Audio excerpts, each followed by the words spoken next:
From Tally to Cali, It's time to wake up. Wake up! Wake up! Warchant.com is your ultimate Seminole sports source. And this is Wake Up Warchant, presented by Corner Pocket Bar and Grill. One more corner pocket. Now here's Warchant.com's Aslan Hajavandi And Corey Clark. Wake up! What is up, everybody? It's Wake Up Warchant, presented by Corner Pocket Bar and Grill. Coming up on today's show, the GOAT! Nick Saban retires. What does this mean for the college football world and even Florida State? The Noles getting busy in the portal. Corey and I break down their latest additions, and the Hoops team. They're winning games, so let's talk some hoops.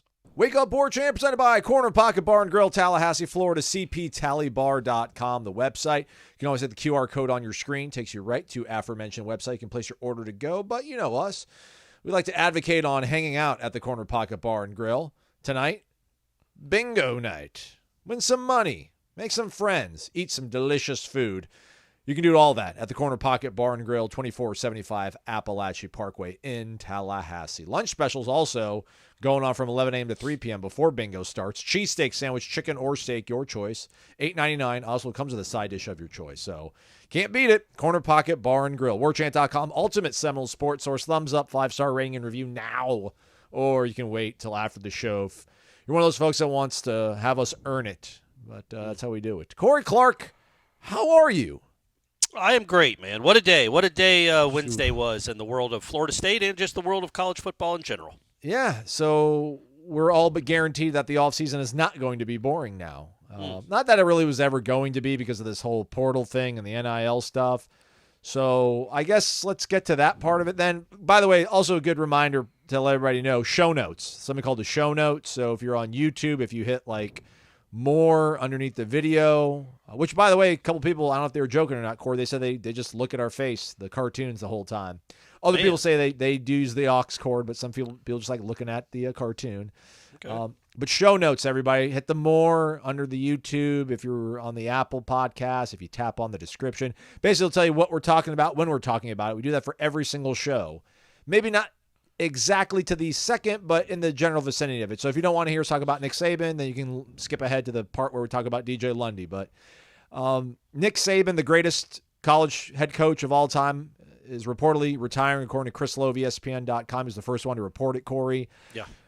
We don't have any statement from him. I'm a little bit disappointed we didn't get a Hayes Fawcett graphic and a respect my decision or God's plan out of Nick on social media to announce Right. this. Yeah. Let's speculate then, first off, on just what makes a guy who is still at the pinnacle of his career, you think, walk away. How much of it is this NIL new age that we're living in? Are there other things you think that factor into maybe what made him step down on Wednesday? I think it's almost all the new age we're living in. I think it expedited Coach K getting out. I think it definitely expedited what Saban's doing. And it's twofold here, man. One of it is a complete and utter hypocrisy. And I don't think Saban has a problem necessarily with his players or any players getting paid. It's just what I've been talking about now for a year and a half is the unsustainability, to I think make up a word, but that could be real, of roster building and retention. When you can't, again, you don't know who's going to be on your team almost from week to week or month to month, certainly not year to year. So, Florida State just got a couple of his players that he might have really been counting on to be player. And 5 years ago, they would have been. Now, maybe they don't star at Alabama until they're juniors or seniors, but that's how Alabama was great, is they had the guys like Earl Little waiting in the wings when the 2 first-round picks at corner left. Those guys don't wait around in the wings anymore, man. He can't hoard them all anymore. It's much, much harder, and it's just you got to imagine that at this time of his life, to be, I think, in his 70s, right? Yeah. To then have to not only the money, like I want $20,000 extra or I want $40,000 extra. That's the part where I don't think that bothers him. My dude's made, $100 million in the last 7 years? No, yeah. I hope he's not begrudging his defensive back wanting $100K. But that's pocket change to Nick Saban. But it's the fact that he doesn't know where his players are going to be from month to month. And it just seems like it's more of a young man's game than ever. I mean, he's getting up there in age. He's in his 70s. 72, and now by the way. He has to re-recruit kids already on his roster. and he's losing 15 to 20 kids a year. Guys that some of them might have really been counted on to be program players at Alabama. So I think I think this new world order has definitely expedited him getting out. And you can see the right. I mean, it's going to be really hard for Alabama or any of these programs to ever have a run like Alabama just had. Like, clearly Alabama's still going to be very good. They're going to be vying for playoff spots each year, in national championships every other year probably. But it's never going to be like it was, man. It just isn't. They're not going to have Kool-Aid McKinstry's as second teamers. Because if you don't play that kid as a freshman, somebody that's a 5-star super-duper recruit, you might not have him as a sophomore. And that's the reality, and I think it can be exhausting. And I think it's a young man's game. I think it's bringing us back home to Florida State. It's a Mike Norvell type game. It's youngish guys. He's early 40s, not in his early 70s. And I just think the Kirby Smarts, the Mike Norvells, the Dan Lannings of the world, they can probably handle this a little better because it is just nonstop. It's just nonstop, and it doesn't seem like there's an end in sight. So I do think that expedited a little bit. That said, Dabo is always the name that everybody floated out there, him going back home. But apparently he doesn't like playing the game that Saban's had to begrudgingly play the last few years. So it does seem like a Mike Norvell probably is the guy you do want. That kind of mold, somebody who has shown the ability to embrace this for, I don't know if so much embracing it, not because he really thinks it's a great thing, but he just realizes it's the rules, it's the way the landscape is, so you need to take advantage of it. Crazy to think that maybe that is, we sit here, not even so much 2-3 years ago about where Clemson was and where Florida State was to talk about Dabo over Mike, but now to talk about it, how much do you think the fact that Mike Norvell and to a lesser extent, nobody has shown they can play the portal as successfully as Mike, other than maybe Lane Kiffin. That's another name that's out there. But I almost, 12 months ago, I had Dabo's name ahead of Mike Norvell. And not just because of one season on the field here, but it just seems like numerous seasons of what this roster retention and acquisition has gone to. If I'm needing somebody to lead my program, I'm probably taking Mike Norvell over Dabo Swinney right now, even if it's Alabama and it was supposed to be this storybook homecoming. Isn't that crazy? And I'm not disagreeing with you. Some people might be shouting at their, I guess their YouTube feeds now, looking at our two dumb pictures. Well, sorry, my dumb picture and your handsome picture. By the way, Stephanie's daughter thinks you're cute. You got that going for you. That you're handsome. That's what she said. Oh, cool. Thank you. Yeah, there you go. I don't know why I said that. It just came up. I was thinking about you in a photo. But I don't think you're wrong. I think Norvell is more appealing right now than Dabo because you know how many portal commits Clemson has right now, Aslan? I don't know, 1? 0. Really? I mean, 0. Florida State has 10. Clemson has 0. So if you're Alabama, look, man, in 2019, 2018, 20, absolutely Dabo is the very first call you make. Now I'm not even sure you make the call. Because if he's not going to play the portal game, then he's just turning his head on 30% of what college football is now. He's just ignoring it, and good luck with that. Florida State is past Clemson in 2.5 years. Clemson was the second best program in the country for basically a decade, and within 2 years, because of the portal and NIL, Florida State is now. Florida State was one of the worst programs in the country 4 years ago. They just passed Clemson. So yes, I think that would be much more appealing to have somebody that can play the game, that knows the game, is willing to play the game. Yeah. So yeah, I do think Norvell would be somebody that would be appealing to them. Man, I keep thinking about it, and maybe I know I'm probably being a bit of a homer with blinders on. I don't see the appeal of replacing that guy.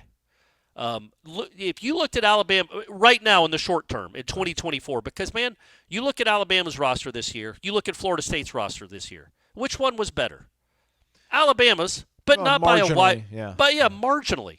So why then, if you can get similar type talent and similar roster structure at a place like Florida State in the easier conference, until how long you're here, we don't know, but as long as you're in this conference, it's an easier schedule with expectations that are at least bordering on realistic and not crazy snout-nosed Uber fans that have nothing else to do but bitch and moan about the guy that replaces Nick Saban.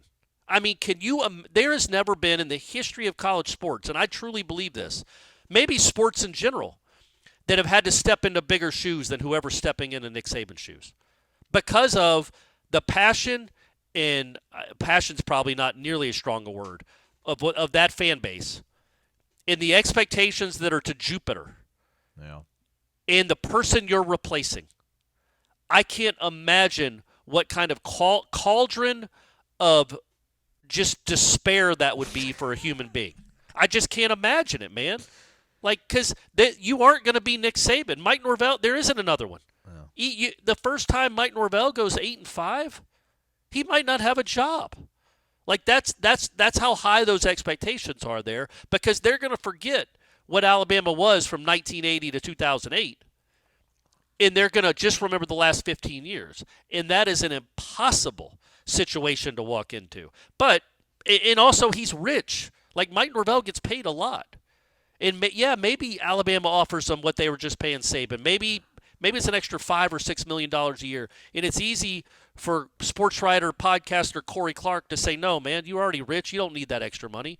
But by God, if you think about quality of life, and if you think about the chance that you still have a chance because of the way the playoff is structured currently until they just make it the SEC versus the Big Ten Invitational, you still have a chance to get in the playoff and play for a championship.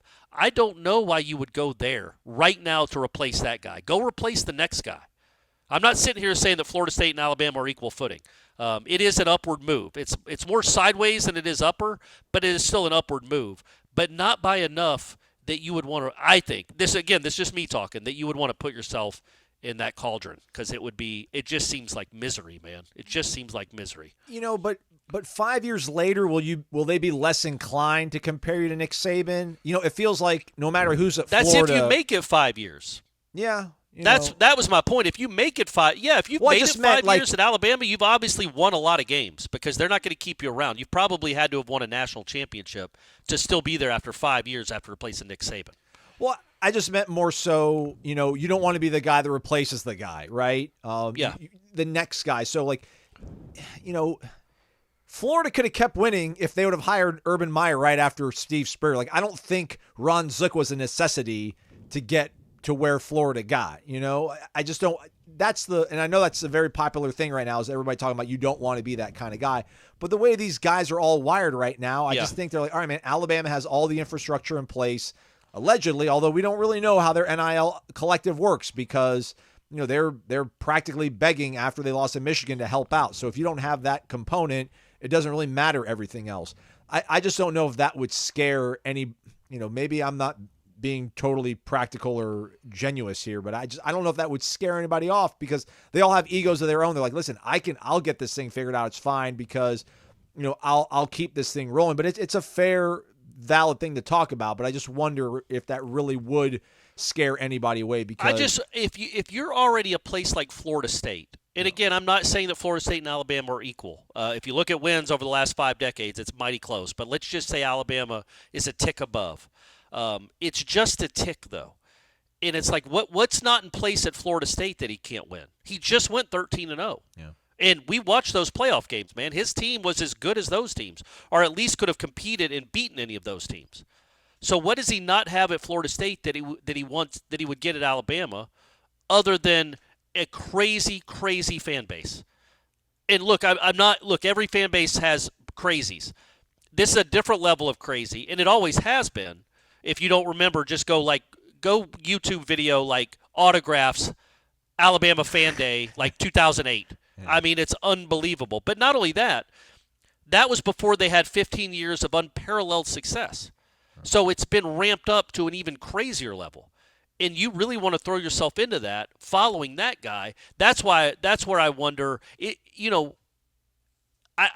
going to be hard, man. It's going to take a different kind of dude. And I'm not saying you're right about the ego. Like Mike Norvell knows he can coach. He's proven it to millions of people. He's proven it to himself. He knows he can coach. He might think he's as good as Nick Saban. He might think he can do better at Alabama than Nick Saban did. I mean, that would be foolish, but he might think that. So they all have egos. It just feels like, man, that's setting yourself up. Like you've got something good going here that's almost equal with a lot less of that you would have to deal with. The expectations, the legacy, the craziness of the fans, Feinbaum, the tough schedule. Like, man, imagine him, anybody. Like, let's just use him. And again, he's on a list, but there's 10 or 12 names that are on a list. It's everyone that's won like more than 12 games in a season in the last 2 years. It's like on that and look, list. man, he was on the A&M list too. I brought this up with Tom when we did the video that's on our site right now. He was on that list that when Jimbo got fired. All of a sudden, Mike Norvell's on that list too, just because he's young and he's winning. And so they always show up. That's how these lists work. They're a preliminary list made by some national writer that has no real insight into what Alabama's thinking. It just makes sense he would be on a list, just like Dan Lanning, just like the guy at Washington, DeBoer. Like, it makes sense. Sarkisian, Kiffin, like those guys are going to be on a list, but it doesn't mean that it's a realistic chance that he goes. And I'm not sitting here saying it's not either. I'm just giving you the perspective. But, A&M, people were worried that A&M was going to go poach another Florida State head coach. There was only one guy in the history of the world that would leave Florida State for Texas A&M, and his career is now over. Great decision. But he's the only guy that would do it, yet because it's an SEC school that has money, people thought the Florida State coach might be interested. They ended up getting the coach at Duke. Other ACC coach, wrong one.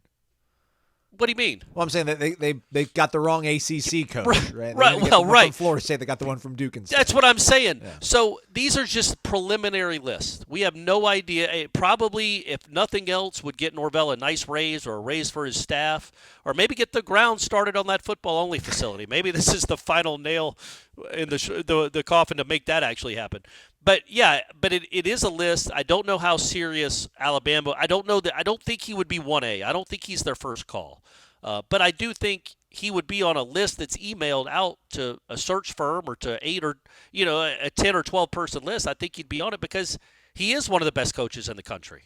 Yeah. He just is, and he's young, and he's done what he's done at Florida State. It's just again, I view the world a little differently. I just don't understand if you have Florida State built to last, which we think he does. Again, they're not going to be undefeated next year, but they could, especially as we'll get here in a second as we talk about these additions to the roster. They should certainly be in contention for an ACC championship and a playoff spot. And then next year they could be even better than they are this year. Why would you leave this, what you've built from the ground, to go hang out in a castle that was built well before you? You've built this house. Like, it got crumbled to the ground. You've built it back up into a beautiful facility.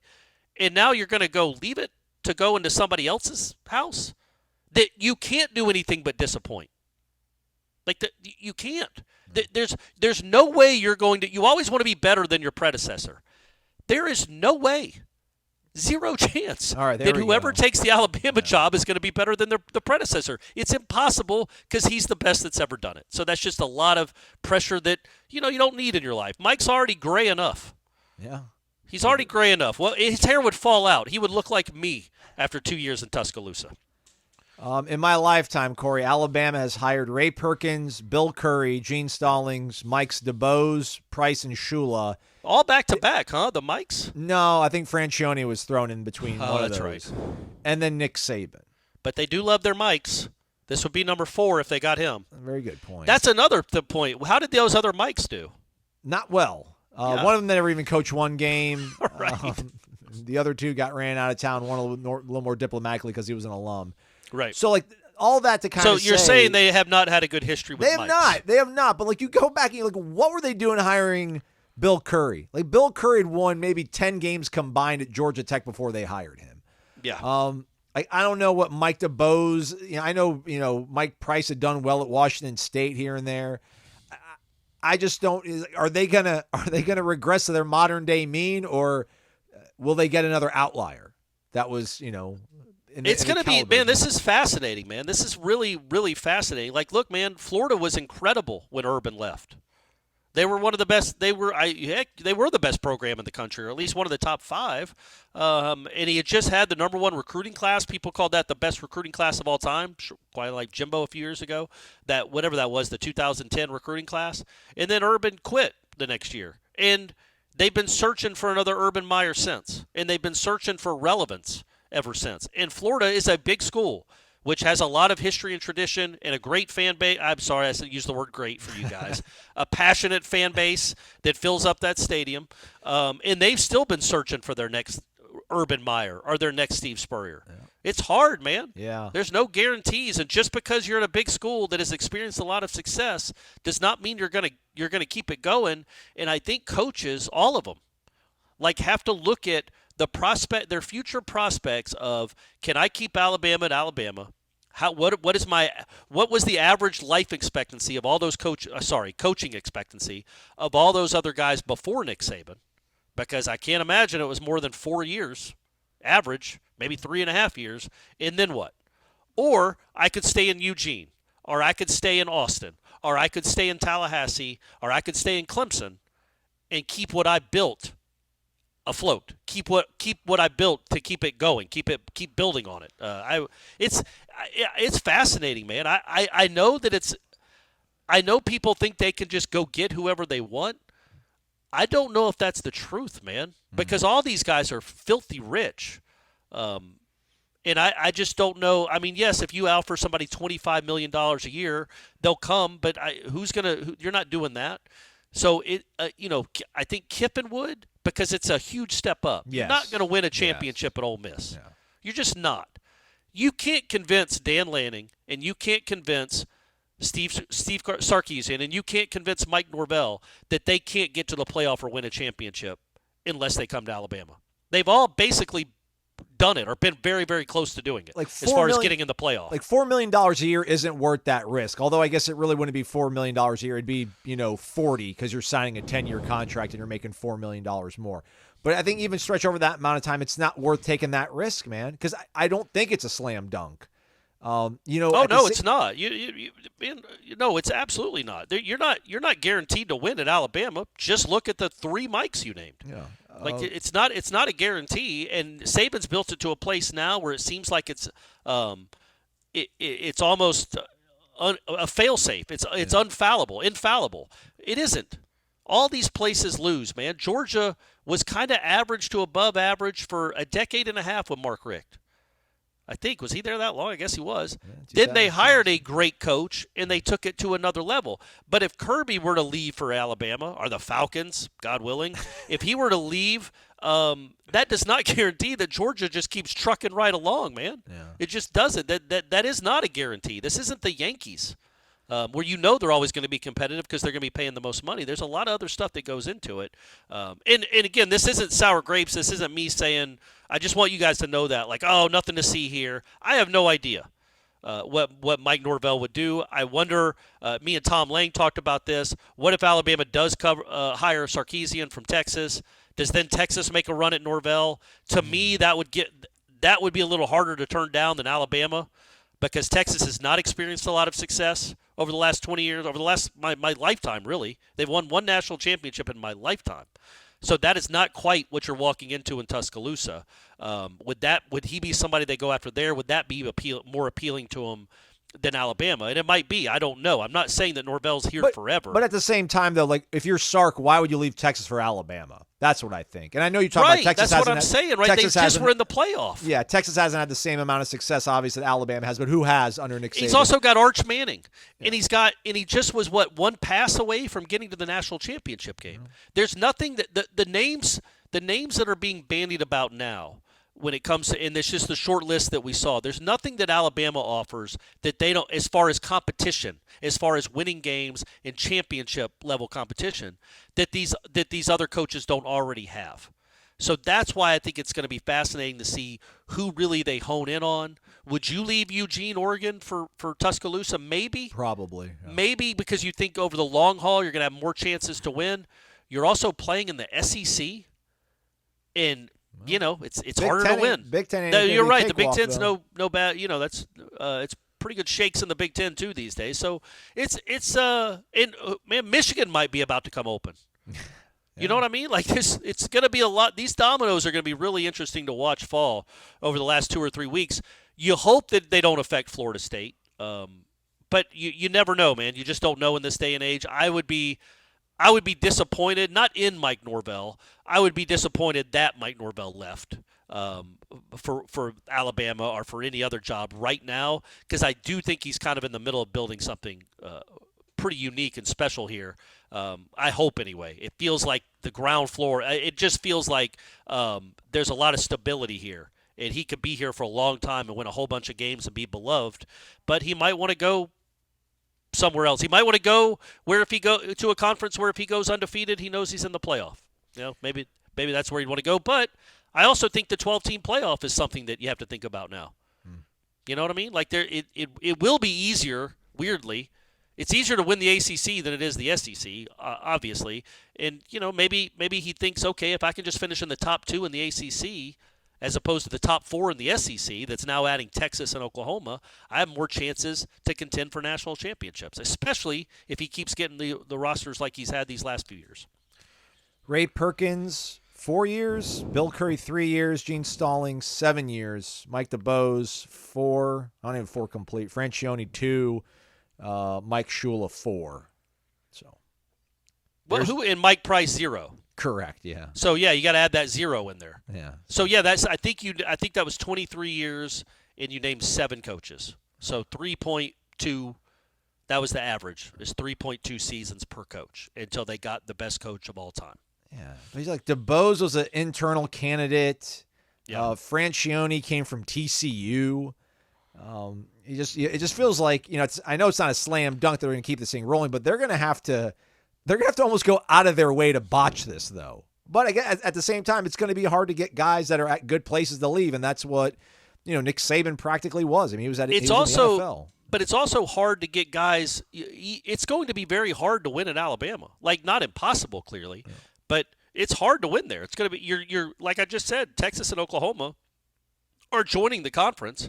So it ain't like Alabama's been steamrolling folks. This isn't like if Bobby Bowden had retired in 1999, just keep the train running. Like this isn't that, because the parity, because of NIL, because of the portal, that it is not a guarantee that Alabama is just going to keep coasting along. In fact, it's kind of a disservice to Saban. I think absolutely. Yeah. It's incredible what he did. Yep. It's incredible what he did to keep them so good for so long. This was maybe his worst Alabama team, in my opinion, since his first one, the one that Xavier Lee beat. I think this was his worst team since that team. And they got to the playoff. Now, do they deserve the playoff? No. Let me phrase it another way. They won the SEC with what was probably his worst team in 14 years. That's how good a coach Nick Saban is. And that does not mean that Mike Norvell or Dan Lanning or Sarkisian or Kiffin can just come and do what Nick Saban does, because nobody can. I mean, he's one of one. So they are going to take a dip. And what's that roster going to look like in April, man? Like those Alabama kids, the ones that are still there. They got 30 days. That portal is open for 30 days. And I can promise you their phones are blowing up, especially Caleb Downs. I don't know how hard Florida State recruited that kid, the safety at Alabama that was their 5-star super-duper starter as a true freshman. Go ahead and just reach out again, see what he feels, how he's feeling about the news of the day. I'm feeling good. I got Vitamin Energy Mood on my side. Mood Plus, 260 milligrams of all-natural caffeine, plus chamomile flower extract, plus lemon balm extract, plus passion flower extract, plus valerian root extract, and some more nutrients. It's Vitamin Energy, everybody. Go to vitaminenergy.com. Use the promo code WARCHANTBOGO, WARCHANT BOGO. Buy one, get one free of the world's first and only clinically proven energy shot. Award-winning, patent-pending, all that good stuff. Mood Plus getting me through. Had to power through, chop down trees, go my Paul Bunyan era as that severe weather on Tuesday brought some stuff down around the Midtown offices, but we persevered because we had energy on our side. Vitamin Energy. Go to vitaminenergy.com and use the promo code Corey. WARCHANT BOGO. To buy one and get one free. They're Florida State alums. Check them out. Shake it and take it. You'll like it. vitaminenergy.com. Let's get to all these additions, Corey. It's been a few days since we've hung out. We'll do a mailbag tomorrow. 13 questions is the most we'll take to celebrate the past season. Also, so we don't, do a 3.5 hour show for you folks. There you go. I don't know. Are you going to pick the best ones? Or are you just going to go whoever gets in first? Yeah, I think I'll leave it open until I see 13, and I'm just going to be like, lock. I also feel I wouldn't do that because you might miss out on a great question. I think we should peruse them and decide. But also, I think a few of them will be basically repeats. So you could combine them into one maybe or something. Well, I've done that before. I know. That's what I'm saying, yeah. Yeah, so I still want to be like, your question wasn't good enough. It didn't make it. But please keep subscribing to our website and pay to keep our lights on. Yeah, but then it's like, sorry you didn't get in the first 20 minutes. You don't get a question asked. Well, hey, that's how Taylor Swift does business, so Good point. who can argue against her? By the way, shout out to your fiance's brownies. Real good. Shout out to the social media team. They tweeted out a photo saying, congrats to our former DC on an incredible coaching career. It's a photo of Nick Saban from 1988. In a Browns polo. How about I saw something on Twitter where Ohio State, it's a little blurb in the Columbus paper, 1980. Ohio State hires Nick Saban as its new defensive backs coach to replace the departing Pete Carroll, who is going to be the defensive coordinator at North Carolina State. It's crazy. And then they both leave on the same day. And they're both Croatian. 2024. By the way, too. They're both Croatian. So is Belichick. It's a crazy thing. Yeah, Belichick, Carroll, and Nick Saban, they all have Croatian heritage. Oh, all right. Shout out to our Well, if Slavic Norvell brothers. leaves, go get the best football coach in Croatia. Seems pretty simple. Did Florida State go and get the best guys in the portal since we last talked, Corey? They got some defensive ends. Most recently, our guy from Oregon State. I know how to pronounce his name. I just got to see it in front of me. Sione Lolohea. So Nice. 47 tackles, 8.5 TFLs, 1.5 sacks this past season. He is an edge, not an interior guy. Then they got our guy Tommy from West Virginia. I put his pronouncer in our Slack thread, but I don't have it up in front of me right now. But I think we can recognize who I'm talking about. And I do need to get better about finding out how to pronounce these kids' names. Either I can just look it up on YouTube and hear somebody say their name, or I can just go to their school's website and I'll look at the pronouncer. But the young man from West Virginia, committed since we last spoke. Who else have they brought in here? I should just pull up the video thumbnails of everybody that we've had. They've got the receiver Malik Benson out of Alabama. He was the number one JUCO guy in 2023. How are things? Grady Kelly. We did speak about Grady Kelly when we were hanging out last. Well, and DJ Lundy. Well, yeah, that's a whole nother kind of one, but I guess we can lump that in for now. Or actually, let's maybe sit on it. What do you think about the additions of the Oregon State and West Virginia defensive linemen? Are those depth pieces, or are those front line, keep this thing moving in the right direction, sustain what's been built? No, man, I think they're very important pieces. I don't know if you call it depth, but I think let's put it this way. I think you're going to have better depth. You're not going to have a Jared Verse, but let's assume that Marvin Jones's kid, Marvin Jones Sr.'s son, let's assume that he's going to be good. Would Marvin Jr. I guess, man. It's like my brain knows that the Jones is coming. And so it adds the S to Marvin. But it's not like I've never pronounced somebody with a last name that has S at the end. Yeah. Like I can say Marvin Jones, fine. But when I know the junior is coming after the Jones, I don't know why my brain does that. It's weird. It's weird how the brain works, everyone. I certainly can't explain mine. But Patrick Payton and Marvin Jr. to go along with the two dudes you just got, I think is comparable. It's not as top-end heavy because you don't have a first-round pick out of these four.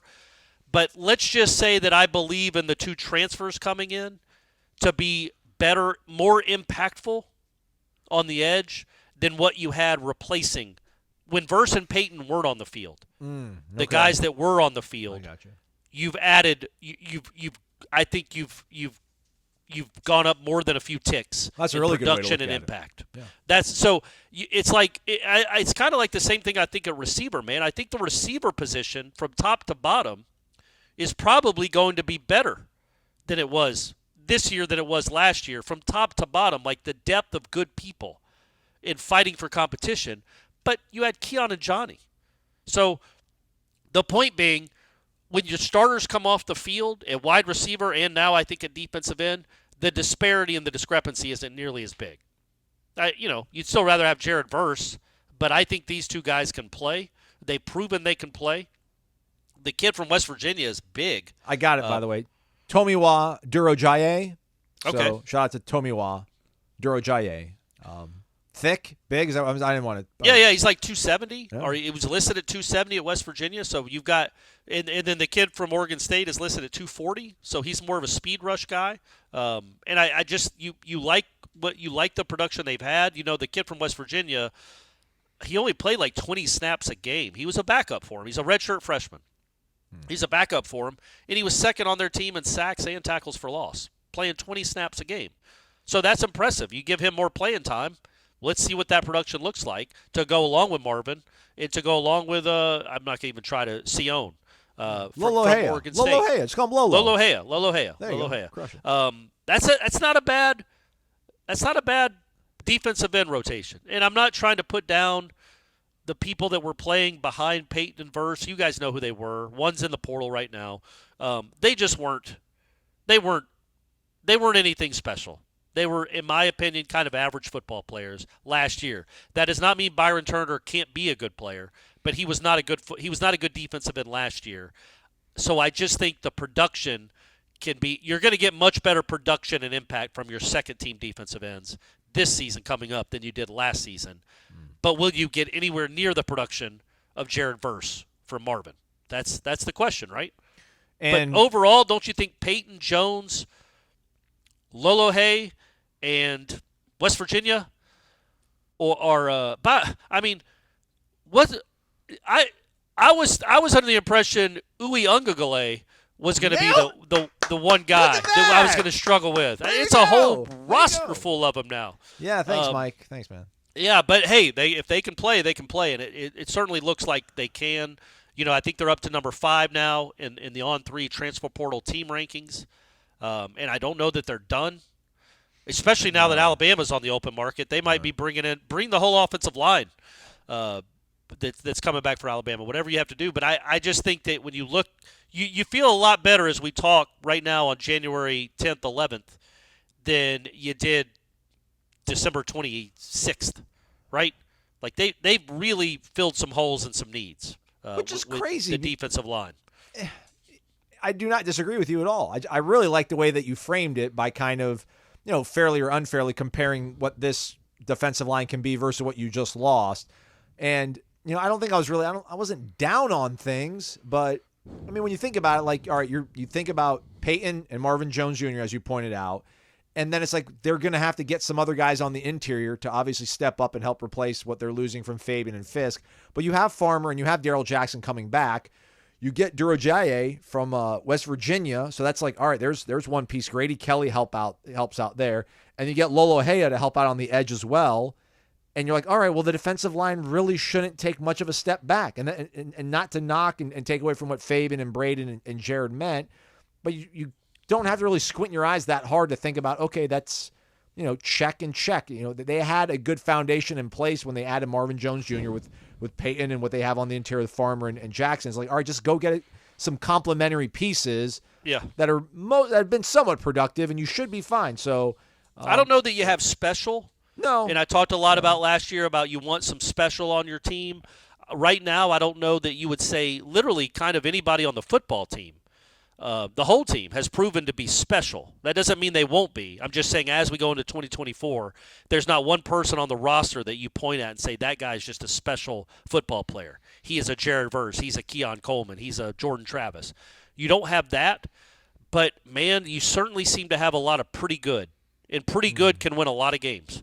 Pretty good to good can win a lot of games. And I feel like they've really upped the floor of this defense with these guys. They've gotten grown men, dudes that are big, dudes that are old to fill in. And then also don't forget, like, that I think they do like KJ Sampson, who was a redshirting freshman this year. They do like Daniel Lyons played a lot there kind of the end of the year at defensive tackle. I think you allow them to grow a little bit. Byron Turner, they like him. You allow them to grow a little bit. but you also do it with experienced guys that won't just get pushed around and bullied off the ball. It seems like to me it's not going to be an incredible defensive line, but they have the pieces to still be, I don't know, man, maybe the best or second best defensive line in the conference.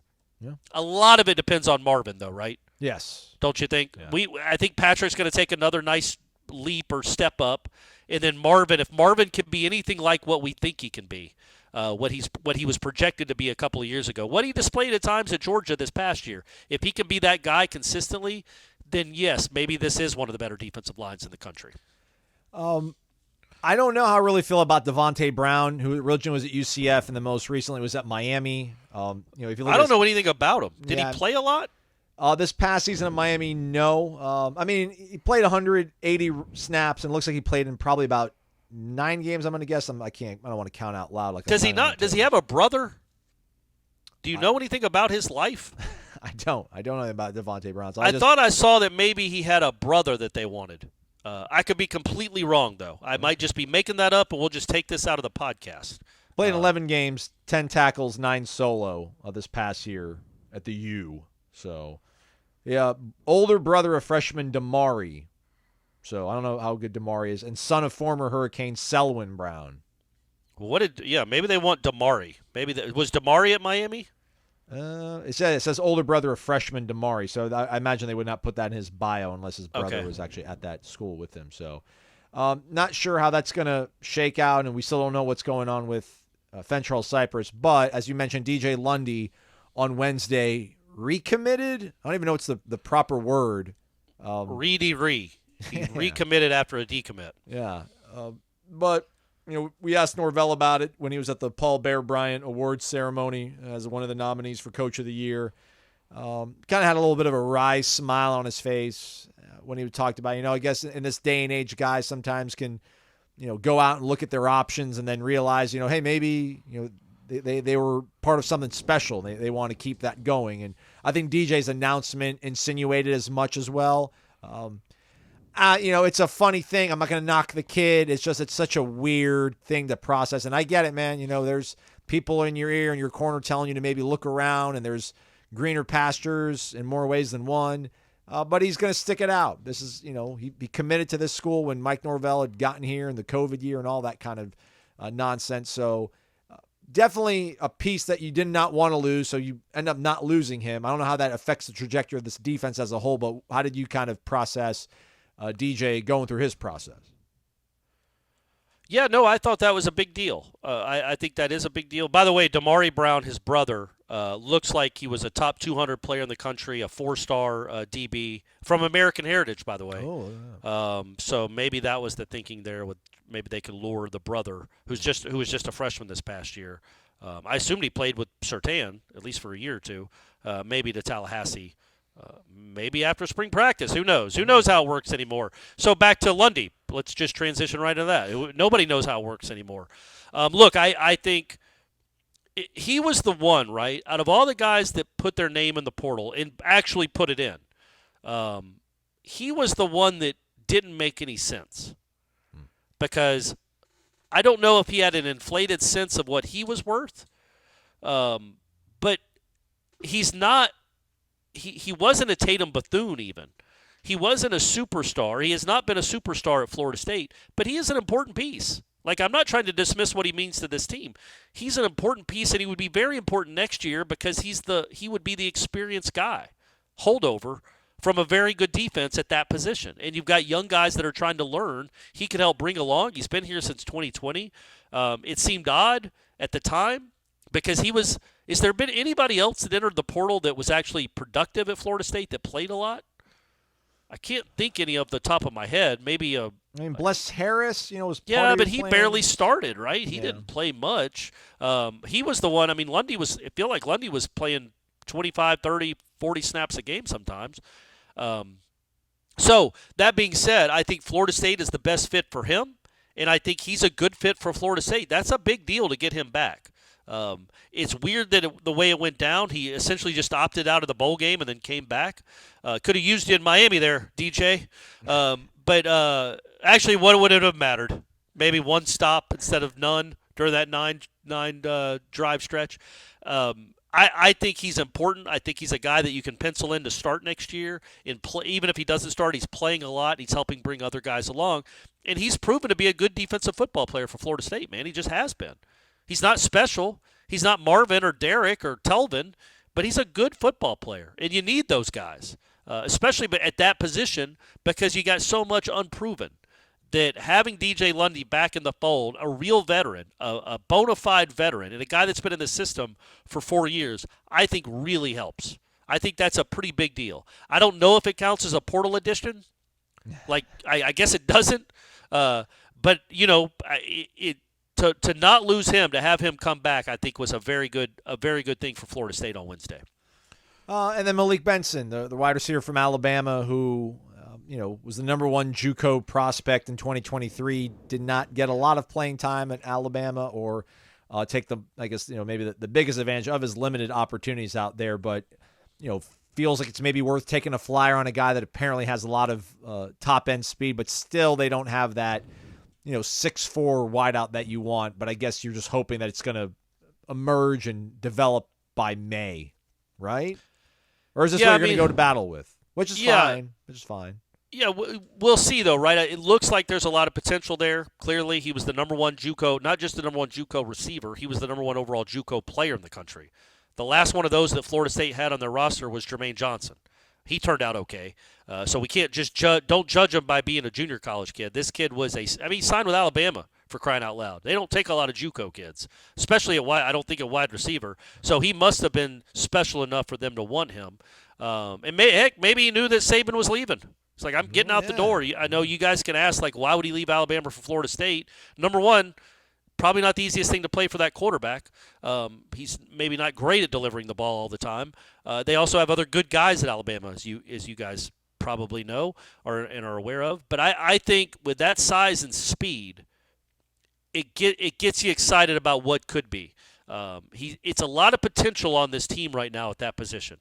Jaylen Brown from LSU, this kid. Everybody you have on your roster already that's been here are just signed with you. The 4 freshmen, the 3 freshmen from this past year, nobody except Portier. Do you really have a feeling of what they can even Darian Williamson? You're like, well, what could he be if he was ever healthy? Could he ever put it together and be a dude? Is he an NFL player? Could he play in the league?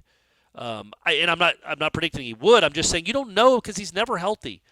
And Portier wasn't healthy at all this year, which was supposed to be his big jump year. So there's so much unknown about this wide receiver position. But, man, you've got, I think right now they've got 13 or 14 scholarship receivers on their roster. Probably won't be that many after spring practice when the next window opens up. But right now, going into spring practice, they figure to have at least 13 scholarship receivers on their roster. Well, that's a lot of stuff to throw at a wall. Yeah. It's a lot of stuff to throw at a wall and see what sticks. All right. And if 5 of them end up being pretty darn good, well, then you got a nice receiver core, don't you? And this kid is he's just another potential answer you're throwing at a problem. And it's with a lot of potential, though, right? Mm-hmm. Like that size and that speed, he was rated number 1 for a reason. It's gonna be a really fun. He's not a large human being, but he's got wheels apparently. So we'll see I thought he was like 6'3". Is he not? I don't think so. I think he's like 6'1", 190. Oh well, maybe. Whatever. Well, it doesn't matter. The guy's height is overrated. Either way, it's going to be a really fun spring because last year, Keon wasn't even here yet, and you knew who the quarterback was going to be. I feel like we know who the quarterback's going to be this year, but it's going to be fun to see Brock Glenn and Kromenhoek, and then all these receivers. Let's see who stands out. Let's see who's special. Because I do think if you have 13 receivers on your roster at Florida State that have come from LSU, Alabama, and then guys you've signed, some were 5 stars, most were 4 stars, there's probably going to be at least 1 or 2 special dudes in the mix. Who are going to be those guys that stand out? That competition is going to be really fierce. Going into by August 8th of last year, all the receivers on that team knew, well, I'm not as good as Keon, and I'm not as tall as Johnny, so I probably won't be on the field a lot. That's not the case this year. There is a lot of available playing time, a lot. And these guys are going to be fighting tooth and nail to try to get on that field. It's going to be really fascinating to watch. Lots of available options for your gaming needs over at mybookie.ag. Promo code is Warchant. Use that for an instant cash deposit bonus. You got NCAA basketball season, NHL odds, NBA, and it's wild card weekend. Not only wild card weekend, Corey, super right. wild card weekend. Let's see which one I want to put you on. Steelers getting 10 against the Bills, or let me make a trickier one for you. The Eagles giving out 3 on the road against Tampa. Either of those more adventurous for your inclination, Corey? I like the Eagles. The Eagles are giving up 3. Yeah. I still think they're going to win. Sorry, Tom Lang and all you Buccaneers fans. I know the Eagles have been awful this past 5 or 6 weeks, but I think they're going to rally up for the playoffs. I think it's going to be us against the world. I do think they're much more talented than Tampa. I don't know what's going on with that team, but I just trust them to rise up in the moment and win maybe by multiple scores in Tampa. Not rooting for it. I want all my Tampa fans to be happy. That's not necessarily true. I want Gene Deckerhoff to be happy. So I want the Buccaneers to win, but I just think the Eagles are going to win that game. Plus, there's going to be a lot of Eagles fans there because they travel well. It's going to feel like a bowl game. It's going to be obnoxious, and I like the Eagles in that one. Probably should have pulled out the Brownies game for you, since that's really what we need to be talking about. Yeah, what's the spread there? Browns favored by 2.5 at the Texans. That's right. Flacco versus C.J. Stroud. Yeah. Wow. I'm going to say I like the Browns. Okay. I'm picking the roadies this week, Aslan. MyBookie.ag promo code is Warchant. Promo requires a $50 minimum deposit and a rollover requirement of one time. Now, we've got it changed. It's only one time your deposit total. So if you put like $100 in, you'll have to then bet $110 to make your withdrawal. For full terms and conditions, visit mybookie.ag/about-us. Corey, I was going to ask you parting shots on the national title game and maybe the 2023 season as a whole, if we can bury it, if we need to move past. But Leonard Hamilton's like, hey, how about us? Yeah. How about these Noles winning games on the hardwood, man? Conference games, knocking off the number 1 team in the ACC in Wake Forest the other night. Mirage or, I don't know, something tangible, long-lasting? It's definitely tangible because they already have more wins than they did they have as many wins now as they did all of last season. So there's been tangible growth. I still don't think this is an NCAA tournament team. They got to go win on the road, which I don't know if they're maybe equipped to do. They play at Notre Dame on Saturday and then at Miami. If they could somehow, I shouldn't say somehow, Notre Dame's not very good, but they certainly can beat Florida State at home. If they can go 1-1 and 1-1 on this really road trip, it get to 4-2 with a home game at Clemson, and maybe you can somehow win that, and you're 5-2. You start to believe, like, okay, there might be something really to this team. I do like what I have liked the last 3 games. They're still not great defensively. They're going to give up open threes, and they're going to give up points, but they play fast, and that's part of it. But they are really good.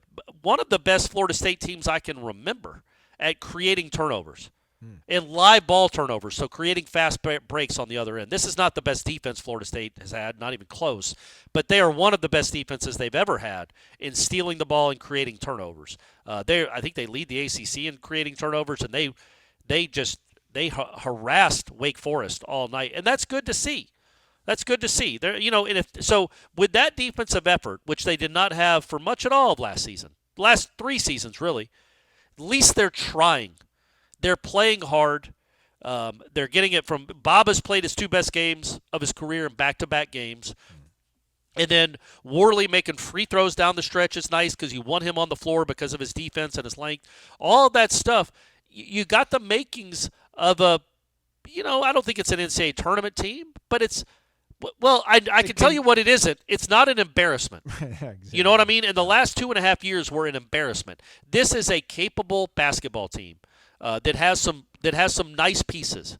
It's not a championship caliber team, but it has some nice pieces, and they play hard. And that's why last year was so confusing and confounding and disappointing and discouraging, and quite frankly, why that 4-game losing streak was the same. I mean, they were getting down by 20 points to I can't remember USF. Somebody they got housed on Thanksgiving, or around Christmas. I can't remember who they played in Sunrise in the Orange Bowl Classic. You're right. I mean, that was not a good USF team, and they got destroyed. And then SMU came and they couldn't score against it. They just looked so bad, and then they lost to Lipscomb. Well, then I don't know what happened. It's not just as simple as making shots. I do think they're playing for each other. They look more like a Florida State team in that connective energy. They're overwhelming teams sometimes with the guys they bring in, and they're all playing their role. I don't think they can be a good team though, unless I don't know what's going on with Primo Spears, but he's too good to shoot like this. I think he's shooting 35%. He didn't hit a field goal the other night. Took some bad shots. I think he needs to be better. Watkins was good. Baba's been good. But yeah, that's the next piece, is a guy that can make plays at the point with the ball in his hands. But that is kind of the beauty in the sense that, some games he's had 15 points. Some games he hit the 2 game-winning free throws against Virginia Tech. And then that other night he was terrible, and they still scored over 80 and won anyway. So I guess they got – again, that's a lot of me talking about basketball with not really saying anything other than they are worlds better than they were last year, which is good to see. Last year was very depressing. The start to this year, there was a couple games that were very depressing. But overall, there are going to be some clunkers. There are going to be some stinkers. This is not an all-time team. But if they fight like that and play that hard defensively and are allowed to play that hard without being called for fouls, they're going to hang with a lot of teams. And if they shoot well, they can beat almost all of them. They can. If they shoot well and are allowed to play that kind of defense where they're getting in passing lanes and getting steals, they can beat anybody in the ACC, which is cool. Last year, clearly they could not. 27th in the nation in turnovers forced per game at over 15.5. And they're not bad, right? No, and they're getting to the line. They're 27th in the country with nearly 24 free throw attempts per game. So yeah, they're attacking the basket. They don't shoot all that well, except for Darren Green. He's a very good. He's probably the best shooter Florida State's ever had. But other than him, there's not a lot of marksmen on that team.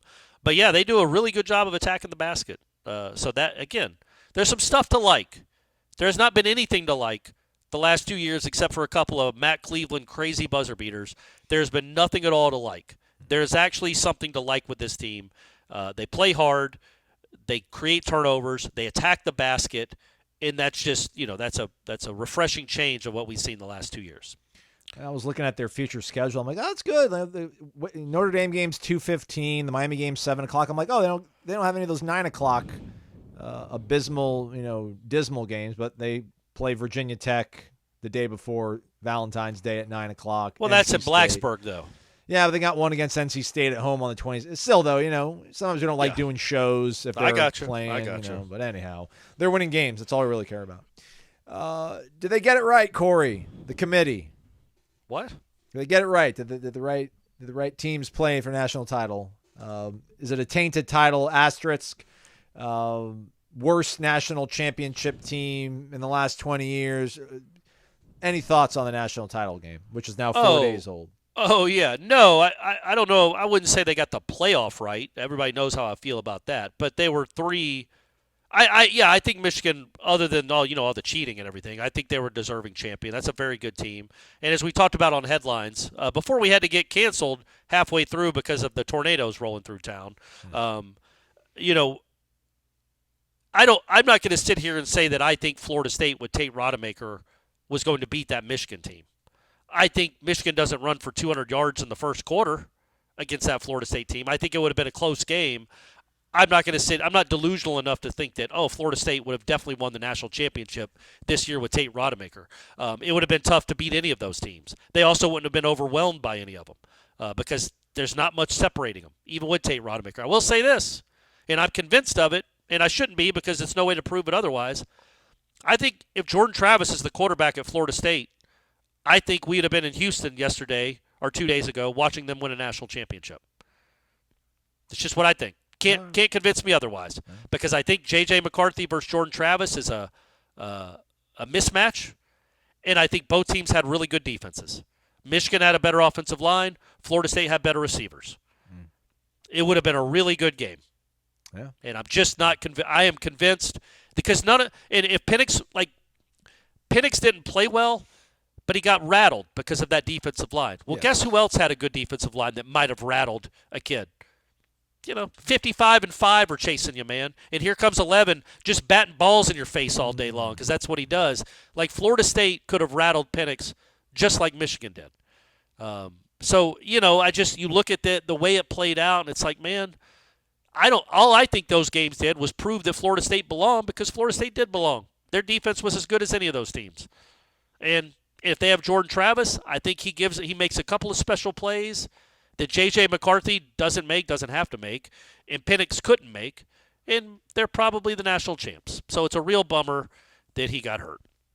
Feinbaum thinks Michigan would have beat Georgia. I mean, look, man, maybe. I don't. Georgia clearly wasn't unbeatable. They lost to a not great Alabama team, so probably. Who knows? Hey, you know what, Aslan? Who knows? That's right. Who knows? One thing we'll never know is what Florida State could have done because they were left out, and I'm not happy about it. I am happy that Saban got his one last chance in the playoff, though. Yeah, that was nice. That's what it was all about, right? That was what it was all about. Get him one last chance to get in the playoff and win a national title before he gallops on down the road. Start selling more Mercedes-Benz. Would you think they'll call Kirby? No. I mean, sure, but he's just going to hang up on you. I mean, why? Why would you leave Georgia? Why would you leave? That's home. That's the best recruiting base, probably. If Miami was actually a public university, I'd go with Miami, but, you can't beat Athens. You can't beat Athens because you have Atlanta. It's also where he went to school. It's his alma mater. No way. But they might make a call. Yeah. I really do wonder if they'll even call Dabo. I think Dabo would go. Oh, because for sure. I think Dabo – I don't know that Dabo would have gone 3 years ago. I think Dabo is fed up with those fans. He's not appreciated, all that nonsense he's been spouting for a year and a half now. I think he's itching to go. I think he's staring at his cell phone right now wondering why a text or a phone call hasn't come through.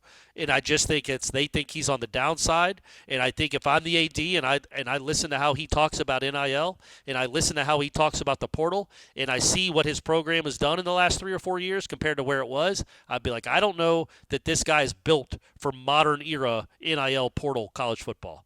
And I'm not going to hand him the keys to my program unless I get in writing that he's going to take no less than 9 portal transfers a year. I guess if he's not willing to sign that, then he's not the Alabama head coach. And there's the outside shot that this finally gets regulated and stops being as perverse as it is, but you can't risk that because by the time that happens, it's year 4 and Dabo's totally spun out of control. So it's.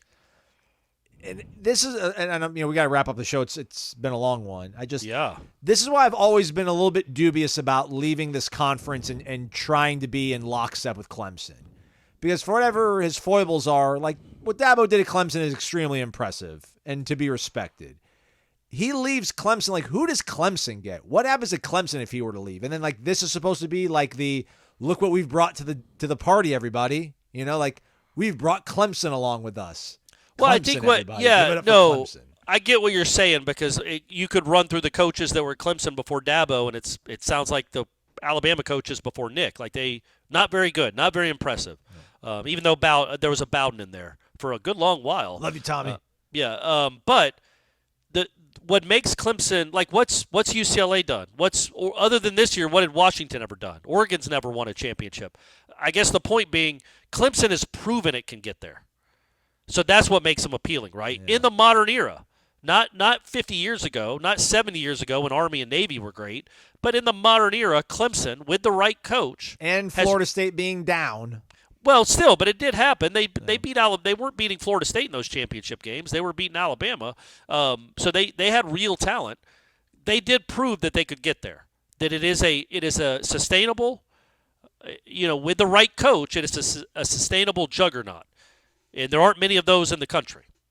So that's why I think Clemson would still be appealing, even without Dabo, just like I think Florida State would be appealing even without Norvell.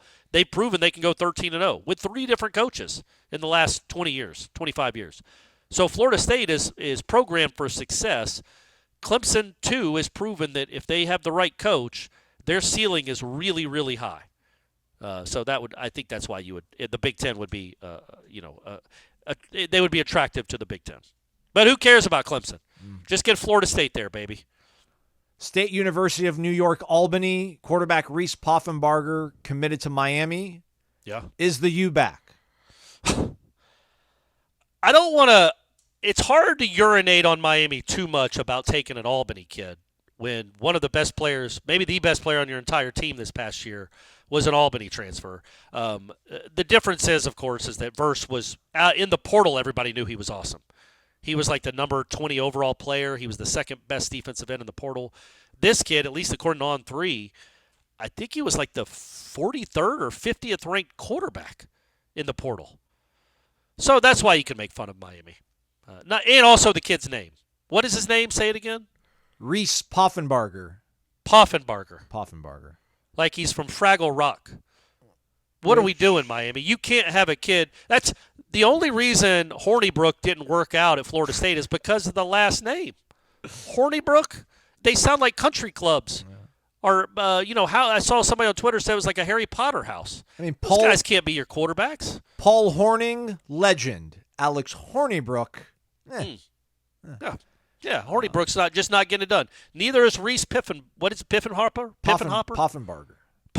I like Piffenhopper better. Which, by the way, if you have the internet, Reese is related to a Arkansas volleyball player named Sailor Poffenbarger. Check it out. Don't be creepy, Aslan. I'm just saying, check it out. All right. That's a wrap for us. Jeff Cameron Show, 1 to 3 o'clock. Mailbag show dropping for you folks tomorrow. Stay connected to warchant.com. I forgot. Recruiting show. Live recruiting show, 6 p.m. Michael Langston and myself tonight. So tune in for that. I know I got to do a mailbag show. Can't wait. Awesome. He's Corey Maslow. Thanks for listening to Wake Up Warchant, presented by Corner Pocket Bar and Grill.